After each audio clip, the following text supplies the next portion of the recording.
आसमान से ड्रोन से ली गई ये तस्वीर जिसमें आप देख सकते हैं बाकायदा एक बैनर खुलता है और चेहरे सामने आते हैं ईरान और उससे जुड़े संगठनों के शहीदों के।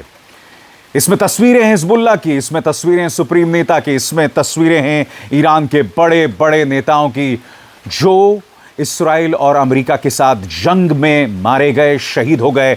आप जिस भी शब्दावली का इस्तेमाल करना चाहते हैं। सबसे बड़ी बात दोस्तों, ईरान को हराने के लिए आपको उसकी जनता को हराना पड़ेगा, मगर रोज इस तरह से ईरानी जनता सड़कों पर आ रही है और अपने शहीदों का सम्मान कर रही है। और दूसरी तरफ जहां तक अमेरिका और इस्राइल की बात है, आप जानते हैं वहां पर पूरी तरह से मामला बटा हुआ है और यहां पर जनता सड़कों पर है, अपने शहीदों का सम्मान कर रही है। जी हां दोस्तों, मैं आपको बतलाना चाहूंगा अमेरिकी राष्ट्रपति डोनाल्ड ट्रंप ने एक बहुत बड़ी बात कही है कि आखिर किन हालात में युद्ध दोबारा शुरू हो सकता है, और इसमें छुपा हुआ एक खतरनाक संदेश। उन्होंने कहा कि अगर अमेरिकी सैनिक मारे गए, यानी कि ईरान ने अगर अमेरिकी सैनिक मारे तो यह जंग दोबारा शुरू हो सकती है।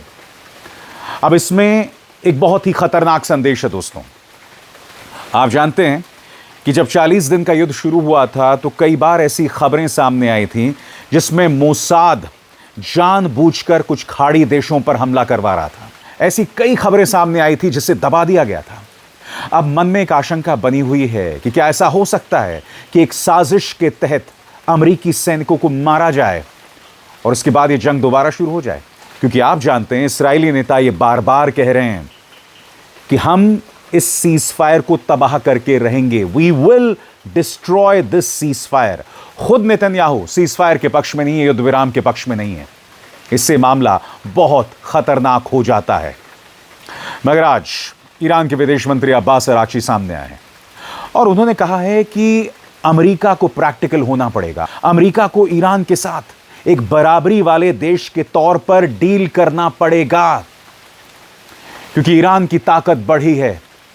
ईरान एक बहुत बड़ा रीजनल प्लेयर है, इसलिए अमेरिका ईरान को नजरअंदाज नहीं कर सकता, धमका नहीं सकता, क्योंकि ईरान एक अलग मिट्टी का बना हुआ है। सुनिए ईरानी विदेश मंत्री अब्बास अराक्ची ने क्या कहा।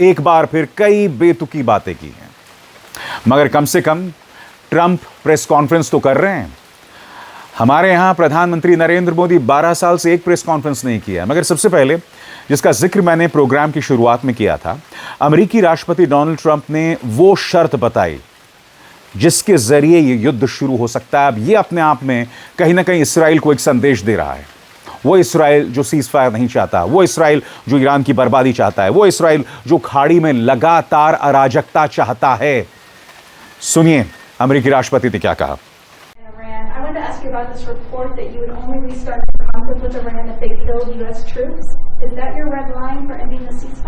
If they killed U.S. troops. What does that mean? That you would restart the war with Iran if they killed U.S. troops. Well, it would be a good reason. I'll be honest with you. If they kill U.S. troops, I think I would do that very quickly. Yeah, that's a very interesting question. और सबसे बड़ी बात दोस्तों, Donald Trump की बेतुकी बातें रुकने का नाम नहीं ले रहे हैं। वो पत्रकारों से कहते हैं कि मैं सुप्रीम नेता मुश्तबा खामेनी की बेतहाशा इज्जत करता हूं। He is an honourable man. बकौल डोनाल्ड ट्रंप उन्होंने कहा, I would be honored to meet the new Ayatollah। अरे आपने उनके पूरे परिवार को मार दिया, आपने उनके पिता को मार दिया, आपने उनके बच्चों, बीवी, सबको मार दिया, और आप फिर भी उम्मीद कर रहे हैं कि वो आपसे मुलाकात करेंगे। और ये सवाल पत्रकारों ने भी उनसे किया, मगर डोनाल्ड ट्रंप हर बार की तरह बेतुकी बातें। सुनिए डोनाल्ड ट्रंप ने क्या कहा। Meet with the new Ayatollah, the new supreme leader. I don't want to meet, but if I did meet, I'd be honored to meet him. I'd like to see if we make a deal. But if we make a deal, it's possible that I would meet him. I'd be okay with Did it. that happen here in the U.S.? White House? Oh, I don't know, Kansas Peter. City? I haven't really heard too much about it. I didn't suggest it, but some people have suggested it. If it happened, it would be happen. I'd be respectful. Do you think because Epic Fury killed his dad and his wife and his kid that he's got hard feelings and wouldn't want to meet? Well, I would say I'm not his favorite person, but with that being said, he's probably I don't know. He's probably a professional. In some circles, he has a very good reputation, actually. Sometimes some people say bad, but a lot of people say bad about me. It's totally false, of course. ये क्या बात हुई कि मैं जानता हूं कि मैं आपका पसंदीदा शख्स नहीं हूं, यानी कि सुप्रीम नेता का मैं पसंदीदा व्यक्ति नहीं हूं, मगर वो एक प्रो हैं। आपने उनके परिवार को मार दिया, और परिवार को मारना भूल जाइए, आप उनके देश को बर्बाद कर देना चाहते हैं। आप अक्सर वहां जेनोसाइड की बात करना चाहते हैं और आप ये उम्मीद कर रहे हैं कि वो आपसे बात करेंगे। वाकई बहुत ही वाहियात बातें। डोनाल्ड ट्रंप ने यह भी कहा कि हम एक ऑपरेशन लॉन्च करना चाहते थे जिसके जरिए हम उनका संवर्धित यूरेनियम यानी एनरिच्ड यूरेनियम अपने कब्जे में लेना चाहते थे, मगर फिर मुझे लगा कि इसमें हमें झटका लग सकता था। और ट्रंप ने सही सोचा, क्योंकि हम सब जानते हैं कि इससे पहले ईरान पर कई ऑपरेशंस अमेरिका ने शुरू किए, जिसका उसे खमियाजा नुकसान भुगतना पड़ा। पूर्व अमेरिकी राष्ट्रपति जिमी कार्टर इस बात के गवाह हैं। सुनिए क्या कहा ट्रंप ने। And I've got a question about the nuclear dust. So the bombers go in, they entomb a lot of this enriched uranium. Yeah. At this point, do you need a deal with Iran to go get it, or No. have you thought about just I was. a covert, daring, send in the SEALs, send in the Rangers? But I didn't want to be Jimmy Carter, I didn't feel like being Jimmy Carter. So that's off the We table. did. Well, we thought about it right at the very beginning, before we did what we did, before we destroyed their entire military. We thought about it, and I didn't want to be in a position where you had, to get there. It's not like Venezuela. Like you go in, you're there for a matter of minutes, and you're out, and everybody's waving goodbye as you take off, and you brought the cargo back. This is different. You'd have to be there for 2 weeks. You'd need massive equipment. You'd have to airlift the equipment in. You're in a war zone. वाकई दोस्तों, अमेरिकी राष्ट्रपति कहने को दुनिया की सबसे ताकतवर देश के राष्ट्रपति, मगर हर गुजरते लम्हे के साथ उनके जो बयानात हैं वो साबित कर रहे हैं कि इस व्यक्ति का मानसिक संतुलन बिगड़ा हुआ है। ये अपने सरकार के बड़े अधिकारियों के साथ बैठते हैं और वहीं पर ऊँघने लगते हैं, नींद आने लगती है, सो जाते हैं। ये है व्यक्ति अमेरिका का राष्ट्रपति, और अमेरिका के लिए इससे बड़े दुर्भाग्य की बात कुछ नहीं हो सकती।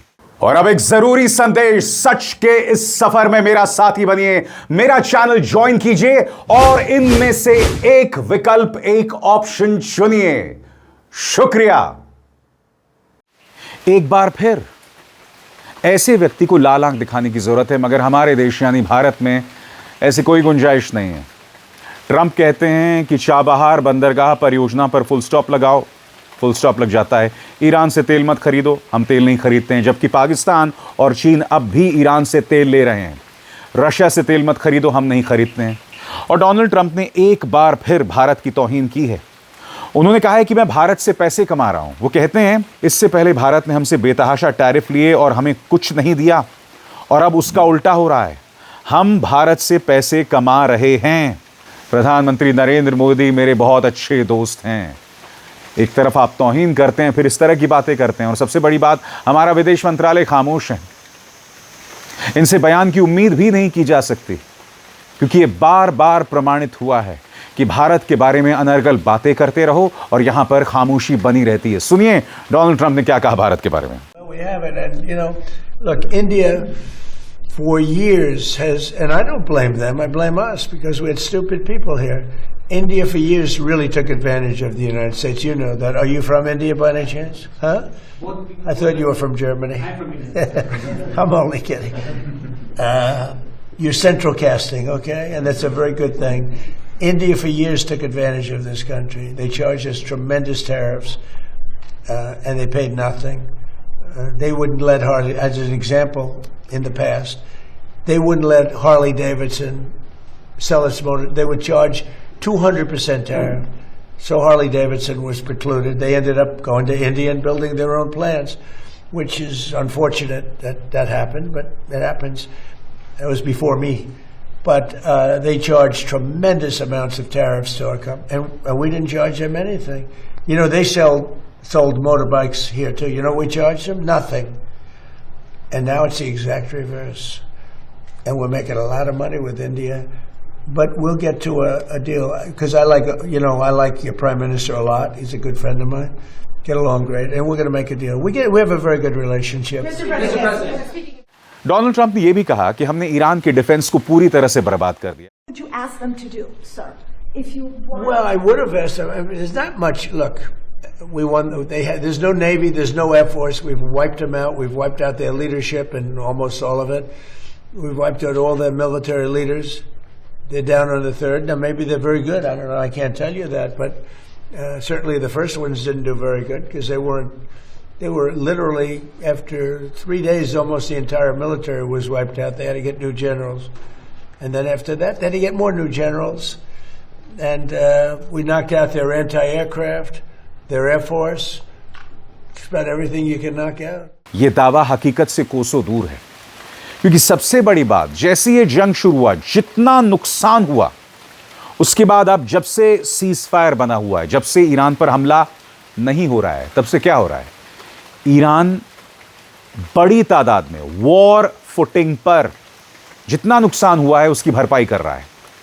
दूसरी तरफ रशिया और चाइना उसकी लगातार मदद कर रहे हैं. मैंने आपको इसी मंच पर बताया था कि कैस्पियन सागर के रास्ते से रशिया ईरान को ड्रोन पार्ट्स भेज रहा है. इसके मायनों को समझिए. अगर दोबारा युद्ध शुरू होता है, अगर एक साजिश के तहत अमेरिकी सैनिकों को मार गिराया जाता है और दोबारा युद्ध शुरू होता है, तो ईरान तैयार है. और सबसे बड़ी बात, हालात बहुत बदल गए हैं. यूरोप ट्रंप के खिलाफ है, कनाडा ट्रंप के खिलाफ है. कई देश अमेरिका को लाल आंख दिखा रहे हैं और मैं उम्मीद करता हूं कि प्रधानमंत्री नरेंद्र मोदी भी यही हिम्मत दिखाएं, मगर उसकी कोई गुंजाइश नहीं दिखती है और इससे बड़ी त्रासदी कुछ नहीं हो सकती. बहरहाल माहौल दिलचस्प बना हुआ है. अगर आप ईरानी विदेश मंत्री अब्बास अराक्ची के बयान पर गौर करें तो कहीं ना कहीं उनके बयान में नरमी भी है, जब वो कहते हैं कि अमेरिका को ईरान के साथ एक बड़े रीजनल पावर की तरह डील करने चाहिए. यानी कि ईरान अमेरिका के साथ सामान्य संबंध चाहता है, इस बात का इशारा किया जा रहा है. हालांकि मुझे इसकी गुंजाइश दिखाई नहीं देती है, क्योंकि आप जानते हैं इस वक्त ईरान पर IRGC, Islamic revolutionary guard core, बहुत पुख्ता, बहुत मजबूत हो गया है और किसी भी कीमत पर वो लोग अमेरिका के साथ सामान्य संबंध नहीं चाहेंगे. जो भी हो, मामला दिलचस्प होता जा रहा है और इस मंच पर मैं आप तक तमाम जानकारियां लाता रहूंगा, यह मेरा वादा है. अभिसार शर्मा को दीजिए इजाजत. नमस्कार.